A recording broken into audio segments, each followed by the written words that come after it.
Hello everybody, welcome to this YouTube channel Sujeet sir English classes. एक बार फिर से आप सबों का इस YouTube channel Sujeet sir English classes में स्वागत है।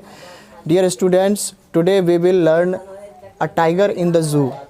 This is a poem of class 10। Class 10 का यह पोएम है and this poem is written by one of the greatest poets Leslie Norris. ठीक है, यह पोएम जो है लेस्ली नॉरिस के द्वारा लिखा गया है। तो चलिए आइए इस चैप्टर को पढ़ते हैं। This poem contrasts a tiger in the zoo with the tiger in its natural habitat. यानी कि इस पोएम में बताया गया है एक ऐसे टाइगर के बारे में जो केज में रहता है, पिंजरे में रहता है, और एक ऐसे टाइगर के बारे में जो फॉरेस्ट में रहता है। ठीक है, यानी दोनों के बीच जो है कंट्रास्ट बताया गया है, डिफरेंसेस बताया गया है कि उनकी थिंकिंग क्या है, वो कैसे सोचते हैं, वो कैसे वहाँ फील करते हैं। The poem moves from the zoo to the jungle and back again to the zoo. यह पोएम पहले तो जू से कहाँ जाता है, जंगल की ओर। ठीक है, and it backs again from the jungle to the zoo, right. Read the poem silently once and say which stanzas speak about the tiger in the zoo and which ones speak about the tiger in the jungle. In stanza को ध्यान से पढ़ना है, गौर से पढ़ना है और इसको समझना है कि आखिर किस स्टेंजा में जू के बारे में बात किया गया है, जहाँ पर टाइगर कैसे फील करते हैं, और उसके बाद किस स्टेंजा में फॉरेस्ट के बारे में बात किया गया है, वहाँ टाइगर क्या फील करते हैं, right. This poem is written by Leslie Norris. So let's start the poem. He stalks in his vivid stripes the few steps of his cage on pads of velvet quiet in his quiet rage. अब देखिए, first stanza में poet Leslie Norris कहती है कि अब यहाँ पर जो है फर्स्ट स्टैंजा बताया गया है किसके बारे में, अ टाइगर इन द जू, यानी वह टाइगर जो जू में है, जो पिंजरे में है। तो कहता है he stalks in his vivid stripes. Stalks means होता है वॉक स्टिल्थली, यानी चोरी चुपके से चलना। जैसे आप देखते होंगे, कभी आप जू गए होंगे तो वहाँ आपने देखा होगा कि बाघों को एकदम चुपके से जो है अपना बेचारा बन के जो है उसमें चलता फिरता रहता है। एंड हैविंग विविड स्ट्राइप्स, उसके बहुत सारे स्ट्राइप्स होते हैं उसके बॉडीज़ पे। The few steps of his cage, और चूँकि केज एक छोटा सा होता है तो वो ज़्यादा जो है इधर उधर नहीं भाग पाता है, इधर उधर नहीं चल पाता है, थोड़ा सा उधर चलता है, फिर कुछ चहलकदमी करते हुए इधर आता है। On pads of velvet quiet in his quiet rage, और पैड्स यानी कि टाइगर का जो पैड्स होता है वो वेलवेट यानी कि मखमली, उसका स्किन देखते होंगे कि जैसे जू में क्या मखमली एक कह सकते हैं कि पैड्स वगैरह लगा हुआ होता है, तो वो उस पर जो है चलते रहता है। इन हिज क्वाइट रेज, और क्वाइट रेज यहाँ कहा गया है कि मतलब उसके अंदर एक बहुत ही कह सकते हैं कि एंगर भरा हुआ होता है, but it could not show over there, लेकिन वो वहाँ पर नहीं दिखा पाता है। वो सोचता है कि कैसे मैं इस पिंजरे से आज़ाद होऊं और कैसे मैं हिरण की ओर जो है लपकूँ। Next stanza, he should be lurking in shadow, sliding through long grass near the water hole where plump deer pass. Now this stanza talks about the tiger in the jungle. यह स्टेंजा जो है अब किसके बारे में बात करता है, तो वह टाइगर के बारे में जो जंगल में रहता है।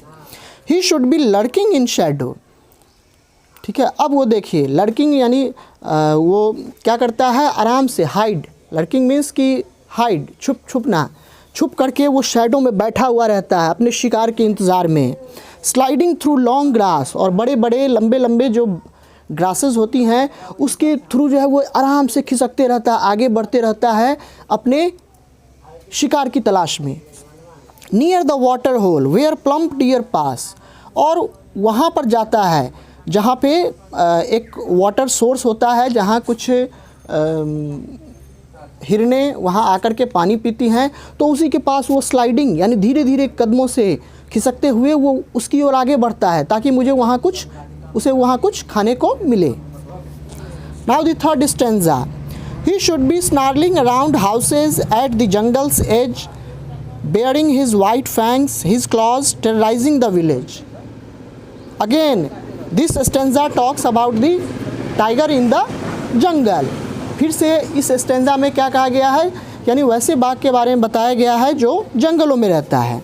He should be snarling around houses. Snarling means गुर्राना, जस्ट लाइक दिस, ठीक है। वो गुर्राते रहता है घर के आसपास, जंगल और घर के बीच में जो जगह होता है वहाँ वो दहाड़ते रहता है, गुर्राते रहता है।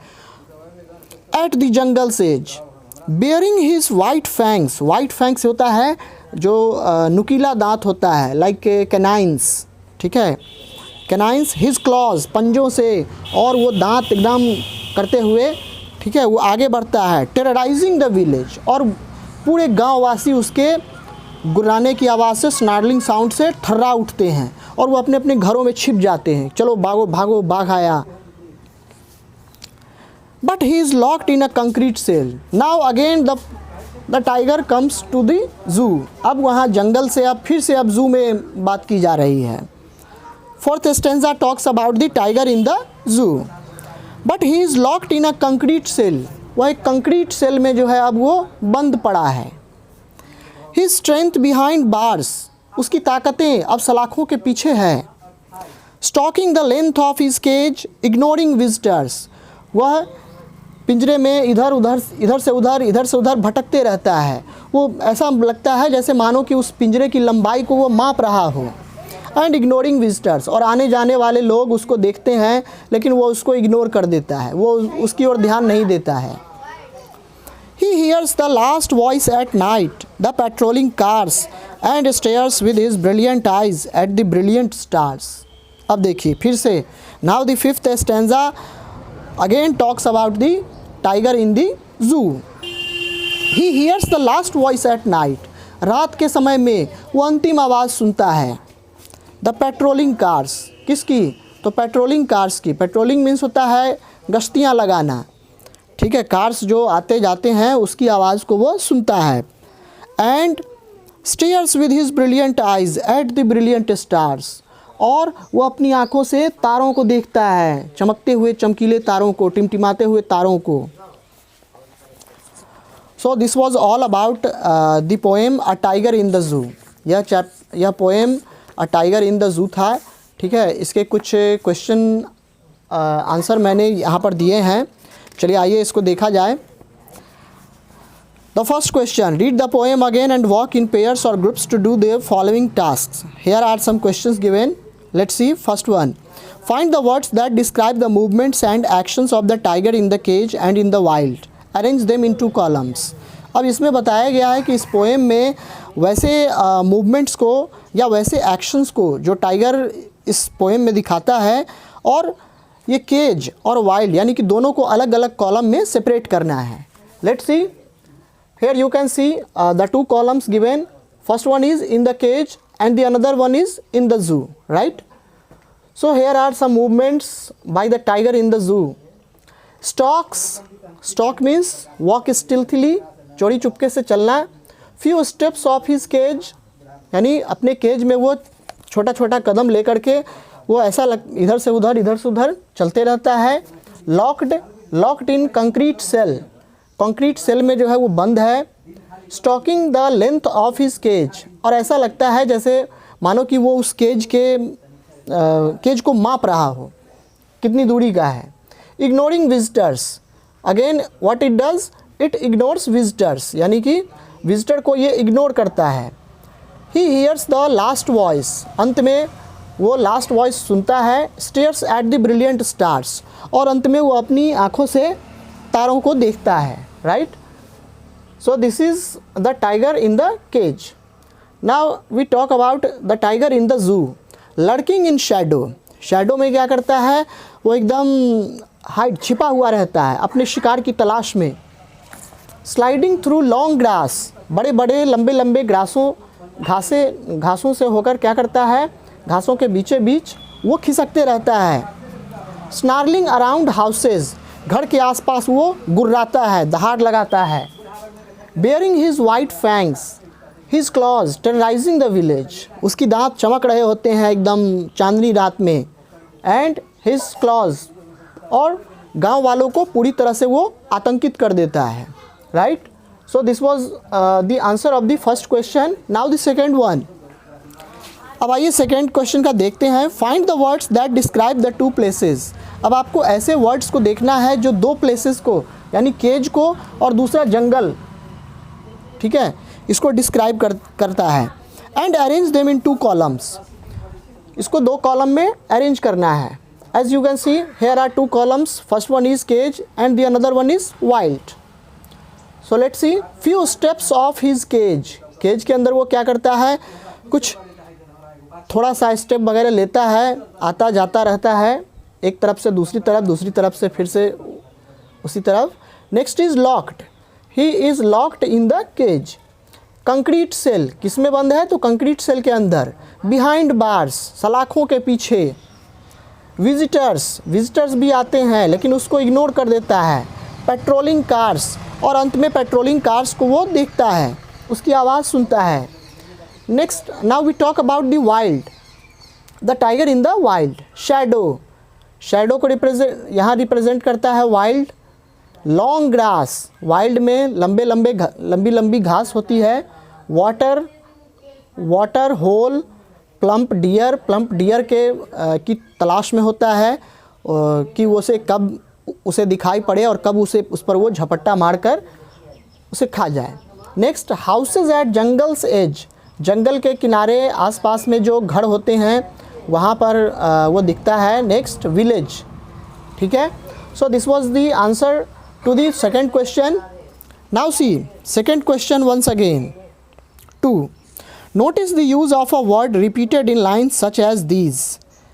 अब इसमें कहता है कि ये लाइन्स जो दिए गए हैं इसमें वर्ड्स को रिपीट किया गया है, तो इनका क्या मतलब है. On pads of velvet quiet in his quiet rage. आइए देखें. This repetition is a poetic device used by the poet in order to increase the intensity of the tiger's rage and his helpless silence. अब यहाँ पर जो इन words को जो repeat किया गया है ये एक प्रकार का पोएटिक डिवाइस है, ठीक है, जिसका यूज़ किया है पोएट ने टाइगर के इंटेंसिटी को दिखाने के लिए, यानी कि उसका गुस्सा कितनी हद तक है. ठीक है. एंड हिज हेल्पलेस साइलेंस, और बेचारा एकदम साइलेंस रहता है चूँकि उसका कुछ चलता नहीं है वहाँ. ठीक है. Velvet quiet refers to the quiet velvet pads of the tiger. अब यहाँ पर वेलवेट क्वाइट्स जो है, वेलवेट क्वाइट किस चीज़ को रेफ़र करता है, तो टाइगर का जो पैड होता है, ठीक है, टाइगर पैरों के नीचे जो मखमली गद्दा होता है पैरों के नीचे, ठीक है, उसको यहाँ पर रिप्रेजेंट करता है. विच कैन नॉट रन और लीव, जो कि ना ही दौड़ सकता है और ना ही जंप कर सकता है. They can only walk around the limited space in the cage. वो सिर्फ क्या कर सकता है, तो वो सिर्फ लिमिटेड स्पेस में वो सिर्फ वॉक कर सकता है, चल फिर सकता है. The use of quiet rage symbolises the anger and ferocity that is building up inside the tiger as it wants to run out into the forest and attack a deer. अब यहाँ पर क्वाइट रेज जो है symbolise करता है tiger के anger और ferocity को, यानी उसके गुस्से और उसके आतंक को. That is building up inside the tiger, जो कि टाइगर के अंदर बन रहा है. वो जैसे मान लीजिए कि किसी आप खूंखार जानवर को या खूंखार व्यक्ति को अगर आप जेल के सलाखों के पीछे बंद कर दें तो क्या होगा, उसे अगर पिंजरे में बंद कर देते हैं तो क्या होगा, वो और भी अंदर ही अंदर उसका गुस्सा जो है और बिल्डअप होने लगेगा कि कब वो फिर निकले, कब वो फिर उस तरह का काम करे. तो inside the tiger as it wants to, और ऐसा लगता है जैसे ये टाइगर जो है ये उस जू से भाग जाना चाहता है जंगलों में. एंड अटैक अ डियर, और फिर से वो हिरण को शिकार करना चाहता है. But the rage is quiet because he is locked in the cage and is helpless. लेकिन उसका गुस्सा जो है बेचारा उसको दबा करके रखता है. घातक फिल्म आपने देखा होगा, घातक फिल्म में अमरीश पुरी क्या बोलता है अपने बेटे सन्नी देओल से, अपने गुस्से को पालना सीख बेटा. ठीक है, वो उससे कहता है कि अपने गुस्से को पालना सीख बेटा. ठीक है. तो ये टाइगर यहाँ क्या कर रहा है, गुस्से को पाल रहा है, गुस्से को बचा रहा है, सेव कर रहा है, ताकि वो गुस्सा फिर से उसे दूसरी जगह काम दे. ठीक है. Because he is locked in the cage and is helpless, और क्योंकि उसके गुस्से को वो दबा रहा है, क्योंकि वो मजबूर है, वो हेल्पलेस है, और दूसरी तरफ क्या है, केज में बंद है, तो उसका गुस्सा करने से यहाँ कोई फ़ायदा नहीं होने वाला है। ठीक है प्यारे बच्चों, तो आप लोग आशा करता हूँ कि आप इसको समझ गए होंगे। अगर आप इसका स्क्रीनशॉट लेना चाहते हैं तो आप लोग ले सकते हैं।